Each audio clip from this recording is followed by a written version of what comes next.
가정은 하나님께서 우리 인간들로 하여금 이 땅 위에 사는 날 동안 행복하게 살아가도록 만들어주기 위해서 하나님이 우리에게 주신 가장 소중하고 또 가장 고귀한 하나님의 선물이라고 말할 수가 있겠습니다. 그래서 어떤 사람은 가정을 일컬어서 작은 천국이라 또 혹은 작은 교회라 그렇게 이제 표현을 하기도 하였습니다.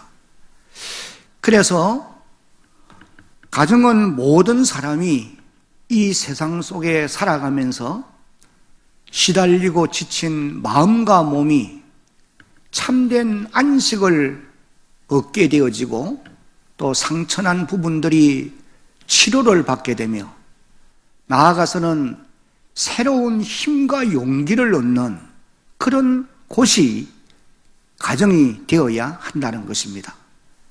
그래서 이를 위해서 가정에서는 가족 구성원들이 서로 사랑해야 되고 또 신뢰를 해야 되고 또 진실이 있어야 되고 그리고는 진정한 용서가 있는 그런 곳이 되어야 하는 것입니다.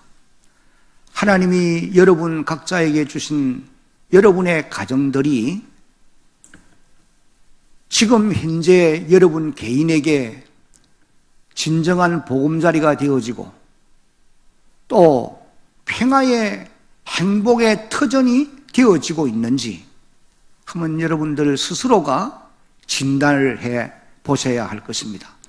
만약에 그렇지 못하다고 한다면은 여러분의 가정들이 행복의 터전이 될 수 있도록 여러분들이 만들어 가려고 행복한 터전으로 만들어 가려고 노력을 해가야 할 것입니다. 우리가 어떻게 하면은 하나님이 우리에게 주신 가정을 행복의 터전으로 만들어 갈 수가 있겠느냐? 하나님의 말씀인 성경은 크게 두 가지 원리를 우리에게 말씀을 해 주시고 계세요. 그 첫 번째 원리는 한번 같이 읽어봅니다. 시작. 여호와를 경외하며 그 도에 행하는 것입니다. 하나님을 경외하며 그 도에 행하는 것, 이것이 이제 행복한 가정을 만들어가는 첫 번째 원리라 그렇게 이제 우리에게 말씀을 하시고 계세요. 시편 128편 1절로 4절까지의 말씀을 보면은 여호와를 경외하며 그의 길을 걷는 자마다 복이 있도다. 2절 내가 네 손이 수고한 대로 먹을 것이라. 네가 복되고 형통하리로다. 3절 4절 같이 읽겠습니다. 내 집 안방에 있는 내 아내는 결실한 포도나무 같으며 내 식탁에 둘러앉은 자식들은 어린 감람나무 같으리로다. 여호와를 경외하는 자는 이같이 복을 얻으리로다. 하나님을 경외하는 이런 가정이 되어야 행복한 가정으로 만들어갈 수 있다. 이것이 첫 번째 원리라고 말씀을 하세요. 우리가 부르는 찬송 559장에도 보면은 사철의 봄바람 불어있고 하나님 아버지 모셨으니 믿음의 반석도 든든하다. 우리 집 즐거운 동산이라. 고마워라 임마누엘, 예수만 섬기는 우리 집.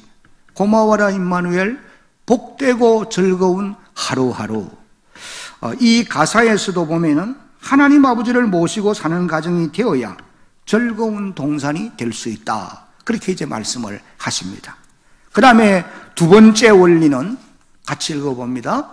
가족 상호 간의 관계가 아름다워야 합니다. 여러분들이 지난 시간에도 말씀을 드렸습니다마는 에베소서 5장 22절부터 6장 9절까지의 말씀을 보면은 사도 바울이 가족 상호 간의 관계가 이와 같이 각자 책임과 의무를 감당함으로 행복한 가정을 이루어 가야 될 것을 말씀을 하시고 계셨어요. 아내는 아내로서 또 남편은 남편으로서 부모와 자녀 간에, 자녀와 부모 간에, 또 종과 주인 간에 이 모든 관계에서 각자가 감당해야 될 책임과 의무를 감당해 갈 때에 행복한 가정을 만들어 갈 수 있게 되어진다. 이것을 이제 말씀을 하신 것을 우리가 보았습니다. 오늘은 어버이 주일을 맞이해서 부모와 자녀와의 관계에서 자녀된 우리가 부모님을 어떻게 섬기며 살아야 할 것인가, 여기에 대해서 이제 잠시 말씀을 전하려고 합니다. 그래서 오늘 말씀의 제목은 네 아버지와 어머니를 어떻게 하라? 공경하라. 한번 같이 읽어봅니다. 네 아버지와 어머니를 공경하라. 오늘 본문 말씀을 다시 한번 보면은 자녀들아 주 안에서 너의 부모에게 순종하라. 이것이 옳으니라. 네 아버지와 어머니를 공경하라. 이것은 약속이 있는 첫 계명이니 이로써 네가 잘되고 땅에서 장수하리라. 그렇게 말씀을 하시고 계세요. 근데 이 말씀은 본래 출애굽기 20장을 읽어보면은 하나님이 모세를 통해서 이제 이스라엘 백성들에게 10가지 계명을 주시면서 제5계명으로 주신 그런 말씀이었습니다. 출애굽기 20장 12절을 보면은 이렇게 말씀하셨어요. 한번 같이 읽어봅니다. 네 부모를 공경하라. 그리하면 네 하나님 여호와가 네게 준 땅에서 네 생명이 길리라. 근데 이 말씀을 이제 모세가 처음 받은 때로부터 약 40년 세월이 지난 이후에 저 모압 평지에서 이스라엘 백성들을 불러 모아놓고 이제 곧장 요단강을 건너서 가나안 땅에 들어가기 직전에 모세가 다시 한번 이 말씀으로 자기 백성들을 건면하는 그와 같은 말씀을 볼 수 있어요. 이것이 이제 신명기 5장 16절에 이렇게 기록되어 있습니다. 너는 네 하나님 여호와께서 명령한 대로 네 부모를 공경하라. 그리하면 네 하나님 여호와가 네게 준 땅에서 네 생명이 길고 무엇을 누린다? 복을 누리리라. 모세가 이렇게 재해석해서 이렇게 말씀을 하신 것을 우리가 보게 됩니다.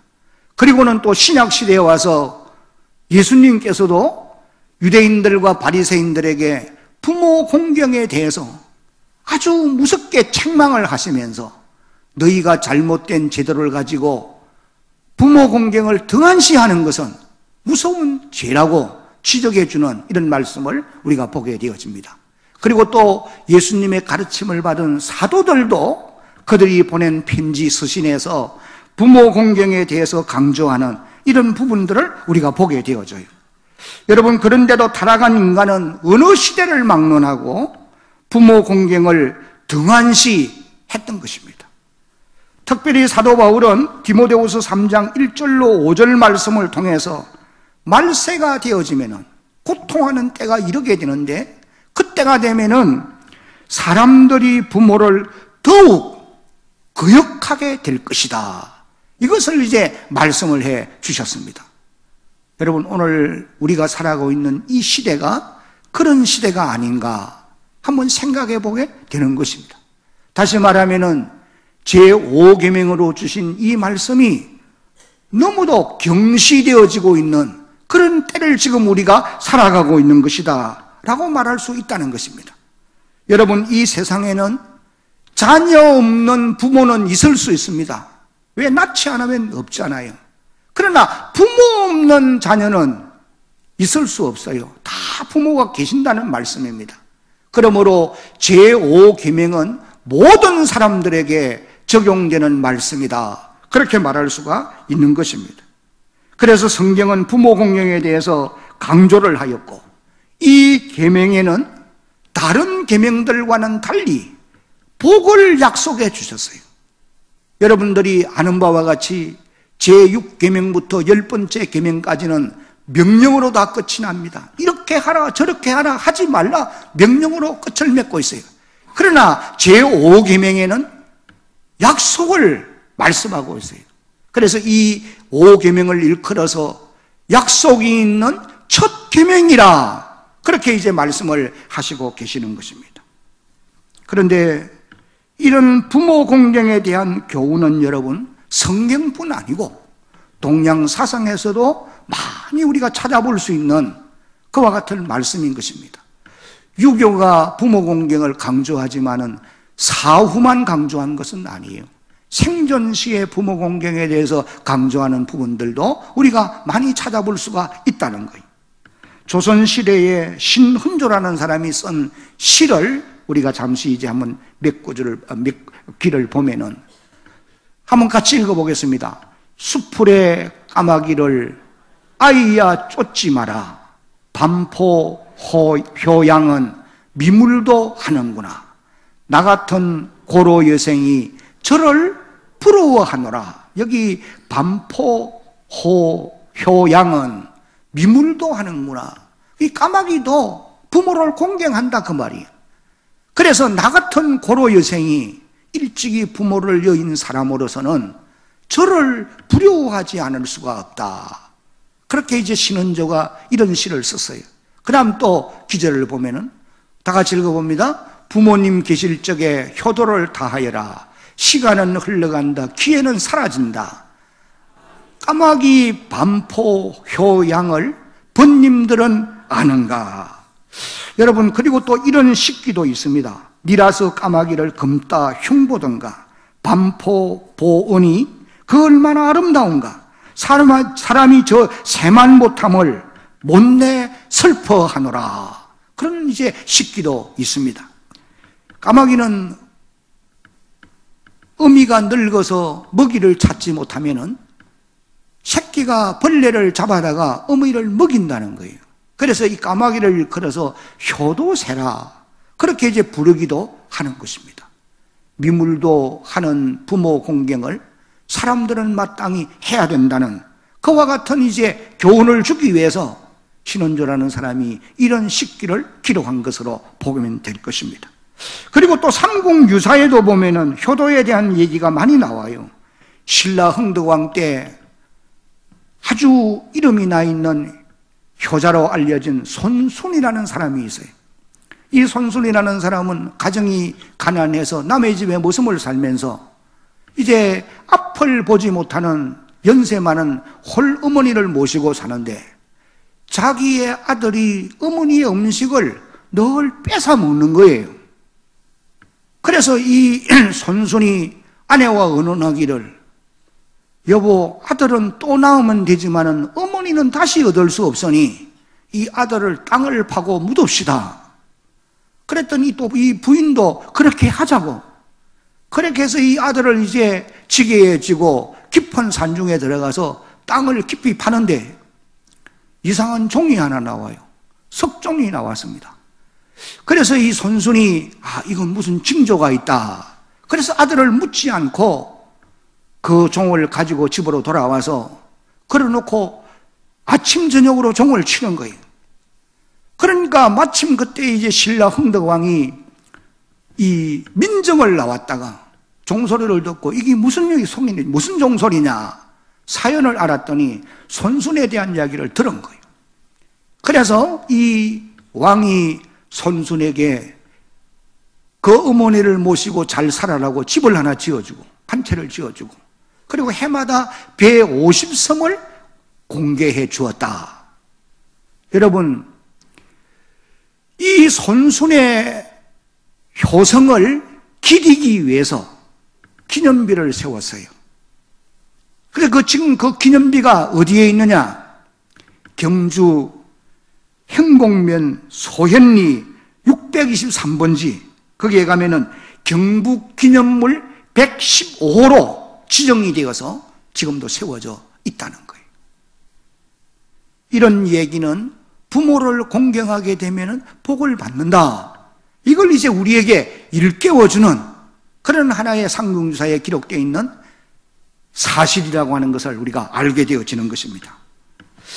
여러분, 그러면 첫째로 왜 우리는 부모를 공경해야 합니까? 그 이유를 이제 몇 가지 살펴보면은 첫째는 같이 읽어봅니다. 하나님의 명령이기 때문입니다. 레위기 19장 3절 너희의 각 사람은 부모를 경외하고 나의 안식일을 지키라. 나는 너희의 하나님 여호와니라. 잠언 23장 22절을 같이 소리내서 읽겠습니다. 시작. 너는 너를 낳은 아비에게 청종하고 내 늙은 어미를 괜히 여기지 말지니라. 여러분, 하나님의 명령은 우리가 취사 선택하는 것이 아닙니다. 하나님의 명령은 절대 순종만 있어야 하는 것입니다. 두 번째 이유는 같이 읽어봅니다. 자녀로서 당연한 일이기 때문입니다. 조금 전에 우리가 읽은 본문 1절 마지막 부분을 보면은 다 같이 한번 따라합니다. 이것이 옳으니라. 여기 옳으니라고 하는 이 말은 당연한 일이다, 그 말이에요. 자녀가 부모를 공경하는 것은 당연한 일이라는 것입니다. 마땅히 해야 될 일이라는 거예요. 그 다음에 세 번째 이유는 다 같이 읽어봅니다. 부모로서의 위치 때문에 공경해야 합니다. 여러분, 나의 부모가 비록 사회적인 신분이 낮고 또 경제적인 면에서 가난하고 또 교육 수준이 낮을 뿐 아니라 부모로서의 해야 될 의무와 권리를 자녀들에게 다 못했다 하더라도 나의 부모는 내 부모라는 이유 때문에, 부모의 위치 때문에 공경해야 된다는 거예요. 여러분, 우리가 이 세상에 살면서 친구는 선택할 수가 있는 것입니다. 그러나 부모는 선택의 여지가 있는 것이 아니고 하나님이 정해주는 거라는 거예요. 그래서 부모는 위치 때문에, 부모의 위치 때문에 자녀된 자들이 공경해야 옳다. 그 다음에 이제 네 번째는 부모의 마음씀 때문에 공경해야 한다. 이것이 성경의 가르침이에요. 여러분들이 사무엘하 13장 이후를 이제 읽어보시면은 다윗이 그의 아들 솔로몬을 향한 마음씀이 아주 자세하게 기록되어 나옵니다. 오늘 저와 여러분들이 그 말씀을 읽으면서 다윗이 아들 압살롬을 향하여 마음씀이 오늘 부모가 우리를 향한 마음씀이라고 우리는 깨달아 알면은 아마 틀림이 없을 것입니다. 압살롬은 다윗의 세 번째 아들이었어요. 남달리 다윗으로부터 사랑을 많이 받았던 아들입니다. 그런데 이 압살롬이 자기 이복형 암논을, 물론 암논이 잘못한 일이 있습니다마는 그를 죽이고 아버지를 떠나서 저 가술 땅으로 도망해서 3년간을 머뭅니다. 그랬더니 이 다윗의 마음이 항상 압살롬에게 가 있어요. 압살롬으로 인하여서 슬퍼하고 심히 마음이 괴로워해요. 그래서 다윗이, 그 요압 장군이 이제 중재를 해서 이 압살롬으로 하여금 다시 예루살렘 궁으로 돌아오게 해줍니다.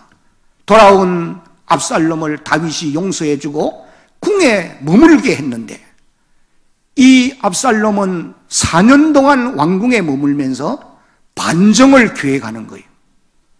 아버지께 돌려야 될 백성들의 마음을 자기가 훔치는 겁니다. 그렇게 해서 이제 4년째 만에 반정을 일으켜서 결국은 이제 아버지 다윗이 왕궁을 버리고 망명을 떠나지 않으면 안 되는 기드론 시내를 건너가면서 맨발로 가면서 울며 갔다고 기록했어요. 그러면서도 자식을 원망하지 않아요. 자신의 잘못으로, 자기 탓으로 돌리는 것을 봅니다. 그러다가 이제 반정한 압살롬의 군대와 다윗을 보호하고 있는 이 군대가 전쟁을 하게 될 때에 다윗이 전쟁에 나가는 장수들과 병사들을 불러놓고 당부하는 말이 어떤 말인지 아세요? 너희가 내 얼굴을 보아서 압살롬을 너그럽게 대해달라. 사무엘하 18장 5절에 이렇게 기록하고 있어요. 한번 말씀을 읽어봅니다. 왕이 요압과 아비새와 이때에게 명령하여 이르되 나를 위하여 젊은 압살롬을 너그러이 대우하라 하니 왕이 압살롬을 위하여 모든 군 지휘관에게 명령할 때에 백성들이 다 들으니라. 그러나 우리가 아는 대로 반정의 개수인 이 압살롬을 요압 장군은 단칼을 던져서 죽여요. 이 죽음 소식을 이제 다윗이 전해 듣고는 얼마나 슬퍼하는지 모릅니다. 이것이 이제 사무엘하 18장 33절에 이렇게 기록되어 있어요. 왕의 마음이 심히 아파 위층으로 올라가서 우니라. 그가 올라갈 때에 말하기를 내 아들 압살롬아, 내 아들 압살롬아, 차라리 내가 너를 대신하여 죽었다면 압살롬 내 아들아, 내 아들아 하였더라. 다윗의 슬픔이 백성들로 하여금 좀 빈정거리지 않을 수 없는 그런 원성의 대상이 되기는 했지만, 여러분, 우리는 이 말씀을 읽으면서 자기 자식 압살롬을 향한 다윗의 마음을 읽을 수 있는 것입니다. 바로 이 마음씀이 오늘 우리의 부모들이 우리에게 마음씀과 다를 바가 없다, 그렇게 말할 수가 있다는 거예요. 그래서 자녀된 우리는 부모의 마음씀 때문에 부모를 공경해야 된다. 이것이 이제 성경이 우리에게 가르치는 아주 중요한 교훈인 것입니다. 우리나라에서도 어버이날이 되면은 많은 사람들이 부를 때 신금을 울리는 그 양주동 씨의 어머니의 마음, 바로 그 마음이 자식을 생각하는 마음씀이 잘 표현되어 있는 내용이에요. 나실 때 괴로움 다 잊으시고 기르실 때 밤낮으로 애쓰던 마음, 진자리 마른 자리 가라니 있으며 손발이 다닳도록 고생하시네. 하늘날에 그 무엇이 높다리요, 어머니의 희생은 가히 없으리. 어려서 남고 없고 얼러주시고 자라서는 문기려 기다리는 마음, 알을 싸 그릇될 싸 자식 생각에 고우시던 이마 위에 주름이 가도 땅에서 그 무엇이 높다리요, 어머니의 정성은 지극하여라. 사람의 마음속엔 온 가지 생각, 어머니의 마음속에 오직 한 가지, 아낌없이 일생을 자식 위하여 살과 뼈를 깎아서 바치는 마음, 인간의 그 무엇이 거룩하니요, 어머니의 사랑은 그지없으라. 여러분, 이런 마음씀 때문에 자녀는 부모를 공경해야 된다는 거예요. 제가 지난 목요일 날 노인대학 때 이런 얘기들을 쭉 했더니 저 마치고 나가는데 어떤 어르신이 나를 붙잡고, 목사님, 내가 오늘 말씀을 듣고 너무 많이 울었습니다, 그러더라고. 여러분들에게도 성령의 감동으로 세상 많은 사람들이 당연히 해야 될 일, 오늘 우리가 당연히 해야 될 이 부모 공경에 여러분이 관심을 가지고 지나온 세월은 어떻게 했든지 남은 세월은 하나님 보시기에 아름답게 공경하며 살아가는 그런 여러분들이 되시도록 노력해야 할 줄로 믿습니다. 그 다음에 또 한 가지는 공경하지 아니하면 하나님의 진노를 받는다는 거예요. 잠언 30장 17절에 이렇게 말합니다. 아비를 조롱하며 음이 순종하기를 싫어하는 자의 눈은 골짜기의 까마귀에게 쪼이고 독수리의 새끼에게 먹히게 된다. 신명기 17장 16절을 같이 읽습니다. 그의 부모를 경홀히 여기는 자는 뭘 받을 것이라? 저주를 받을 것이라 할 것이요, 모든 백성은 어떻게 하라? 아멘 할지니라. 그렇게 다 인정하라는 것입니다. 이런 말씀들은 효성을 다하지 아니하면 하나님의 진노가 있다, 이걸 이제 우리에게 일깨워주는 말씀이에요. 그러면 우리가 어떻게 함으로 부모를 공경할 수가 있겠느냐? 여기 오늘 나오는 말씀 가운데 이 공경이라고 하는 이 단어는 글자 그대로 번역하면 무겁다는 거예요. 그리고 또 존귀하게 여긴다, 그런 뜻이에요. 한번 따라합시다. 존귀하게 여긴다. 우리가 부모를 어떻게 공경해야 되느냐? 첫째는 같이 한번 읽어봅니다. 시작. 부모를 존귀하게 여기고 권위에 순종함으로 공경해야 된다는 거예요. 성경에 보면은 많은 믿음의 사람들이 그렇게 공경했어요. 로마서 13장 1절에 모든 권세는 위로부터 나지 않음이 없느니라. 다 위로부터 났다는 거예요. 특별히 자녀에게 대한 부모의 권위는 하나님을 대신한 권위라고 하는 사실을 여러분들이 잊지 말아야 합니다. 그래서 족장들은 보면은 그 자녀들에게 있어서 왕이요, 제사장이요, 선지자의 역할을 했던 거예요. 여러분, 오늘 그런 권위가 오늘 부모들에게서 상실되었느냐? 절대로 그렇지 않습니다. 예수님께서도 이와 같은 모습을 우리에게 보여주셨어요. 누가복음 2장 51절을 읽어보면은 한 가지로 고향 땅 나사렛에 내려가셔서 한번 따라합시다. 순종하여 받으시더라. 예수님도 하나님의 아들이시지만은 육신의 부모의 권위를 인정하고 그분들의 말씀을 순종하여 받드는 이런 삶을 살았다. 그렇게 기록합니다. 솔로몬 같은 왕도 왕이 되어진 이후에 그의 어머니 바세바가 그에게 나올 때에 예를 갖춥니다. 의자를 갖다 드려 앉게 하고 그리고 그에게 절을 하고, 이게 다 권위를 인정하는 모습이에요. 그러면 또 어떻게 공경할 것이냐? 두 번째는 다 같이 읽어봅니다. 시작. 필요할 때 부모를 보살펴 드림으로 공경해야 돼요. 여러분, 예수님 당시에 고르반 사상이 있었습니다. 이 고르반 사상이라는 말은 뭐냐면은 사람들이 어떤 소유를 고르반, 이건 하나님께 드린 것입니다, 그렇게 말만 하면은 그것을 가지고는 부모를 공경하지 않아도 된다는 거예요. 그러니까 내게 무슨 소유가 있으면은 이걸 고르반으로 정하는 거예요. 하나님께 드린 것이다. 그리고는 부모가 필요로 한데 이거 가지고는 도울 수 없다는 거예요. 왜? 이건 하나님께 드린 것이기 때문에. 그래서 예수님이 호되게 책망을 합니다. 너희가 만든 그런 계명으로 하나님의 계명을 거역하는도다. 고르반 제도가 잘못됐단 말이죠. 여러분, 오늘 우리들에게도 고르반 사상이 있음을 잊지 말아야 됩니다. 당연히 필요를 채워드려야 될 자녀들이 이 핑계 저 핑계 대면서 자기의 부모의 필요를 채워주지 않는 거예요. 이것이 오늘 현대판 고르반 사상이라고 그렇게 말할 수가 있을 것입니다. 마땅히 도움을 받아야 할 부모님들이 자녀들의 여러 가지 핑계로 인하여 지금도 외면을 당하게 되므로 큰 고통 중에 있는 분들이 얼마나 많은지 모릅니다. 오늘 저나 여러분들이 부모의 따뜻한 사랑으로 자라온 사람들이고 그들의 돌봄으로 인해서 오늘의 내가 여기에 있음을 잊지 말아야 되죠. 그러므로 우리는 은혜에 보답하는 양으로 최선을 다해서 공경하는 주의 백성들이 되어야 할 것입니다. 그리고 또 한 가지는 부모의 영혼을 구원함으로 효성을 다해야 할 것을 하나님은 우리에게 분명히 말씀합니다. 인생은 땅에 70이요 강건하면 80이라고 그랬습니다. 이 땅의 인생길은 짧다는 말이죠. 그러나 영혼은 1000년, 2000년이 아니잖아요.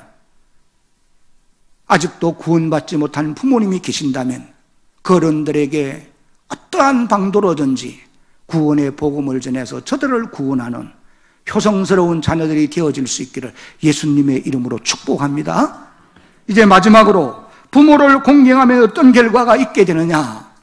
첫째는 같이 읽습니다. 시작. 형통의 복을 누리게 됩니다. 오늘 3절에 보면은 이로써 네가 잘되고 땅에서 장수하리라 그렇게 기록했고, 신명기 5장 16절 하반절에도 보면 복을 누리게 된다고 말했습니다. 요셉 같은 사람은 참으로 효성스러운 사람이에요. 그의 삶을 보면은 파란만장한 한 생애를 살지만은 요셉같이 부모를 공경하는 사람이 잘 없습니다. 그래서 예수님의 모형이라고 말을 하기도 하죠. 그래서 이 요셉도 그의 한 생애가 형통의 복을 누린 이런 기록을 우리는 보게 됩니다. 성경에 많은 사람들이 그러했어요. 예레미야 35장 1절로 19절까지를 보면은 레갑의 족속들이 하나님의 복을 받는 이유가 조상들의 말씀을 순종하는 삶을 살았기 때문이라고 말씀하고 있습니다. 레갑의 아들 요나답이 그의 후손들에게 너희는 어떠한 상황 가운데서도 포도주나 독주를 마시면 안 된다. 이것이 이제 부모의 유언과 같은 명령이었어요. 그래서 그의 후손들이 그 명령을 철저히 지켰던 겁니다. 하나님이 그것을 아시고는 선지자 예레미야를 통해서 말씀합니다. 레갑의 후손들이 그의 선조 요나답의 명을 따라서 포도주와 독주를 마시지 않는 것처럼 이건 순종의 사람들이고 그의 부모를 공경하는 사람이라는 거예요. 그래서 그들에게, 그 후손들에게 하나님이 복을 주신 것을 봅니다. 이스라엘 백성들은 하나님 아버지를 순종의 삶을 살지 않고 거역하는 삶을 살았기 때문에 바벨론 포로가 되어 끌려갈 수밖에 없었던 거예요. 그 다음에 두 번째는 장수의 복을 누리게 된다고 말씀했습니다. 여러분, 무조건 오래 사는 것만은 복은 아니에요. 여기 장수의 복을 주신다고 하는 말은 영과 육이 아울러 강건하고 형통의 복을 누리면서 장수하는 것을 의미하는 그런 말씀으로 우리가 이해를 해야 되는 겁니다. 또 한 가지는 자식들에게 효도를 받게 되어 있어요. 갈라디아 6장 7절 이후에 사람이 무엇으로 심든지 그대로 거두리라. 불효를 심으면 그 열매를 거두고 효성을 심으면 그 열매를 거두어 드리게 되어 있는 거예요. 이제 말씀을 맺겠습니다. 바라는 것은 오늘 이곳에 있는 저와 여러분들이 제5계명 내 부모를 공경하라 하신 이 말씀을 순종해서 자손 대대로 이 땅에서 여러분들이 복을 받고 또 하나님의 영광의 나라에 이를 때에 멸류관 받는 그런 주의 백성들이 되어지기를 예수님의 이름으로 축복합니다.